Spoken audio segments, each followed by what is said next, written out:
আমরা খুব ব্যস্ত, সকাল থেকে রাত দৌড়ে চলেছি। কিন্তু একটা প্রশ্ন নিজেকে কখনো করেছি, এই দুনিয়া কি আসলেই আমার সব কিছু? তুমি আজ যেটাকে জীবন ভাবছ সেটা কেবল এক মঞ্চ। আমরা এসেছি পরীক্ষা দিতে, কিন্তু আমরা ভুলে গেছি পরীক্ষার কথা, আর মগ্ন হয়ে পড়েছি মঞ্চের সাজসজ্জায়।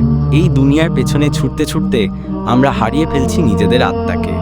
আমরা ভাবি আর একটু উপার্জন করি, আরেকটা ঘর বানাই, আরেকটা প্রমোশন পেয়ে যাই। কিন্তু বলো তো, কবে শেষ হবে এটা? কখন বলবো, হ্যাঁ এখন আমি প্রস্তুত মরার জন্য? আসলেই কি আমরা প্রস্তুত? আল্লাহ তাআলা বলেন, তোমরা দুনিয়ার জীবনকে ভালোবাস, অথচ আখিরাত হচ্ছে উত্তম ও স্থায়ী। রাসূলুল্লাহ সাল্লাল্লাহু আলাইহি সাল্লাম বলেন, এই দুনিয়া অভিশপ্ত, সব কিছুই অভিশপ্ত, কিন্তু আল্লাহর জিকরের সাথী আলেম এবং শিক্ষার্থী ছাড়া। এই জীবন ক্ষণস্থায়ী। তুমি এখন হাসছো, খাচ্ছ, ঘুমাচ্ছ, একদিন সব শেষ হয়ে যাবে।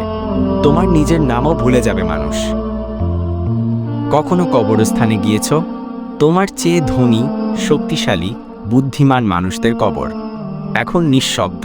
তারা সবাই এই দুনিয়ার পেছনে ছুটেছিল, আজ তারা নিঃস্ব, একা, আরেকটি জীবনের অপেক্ষায়।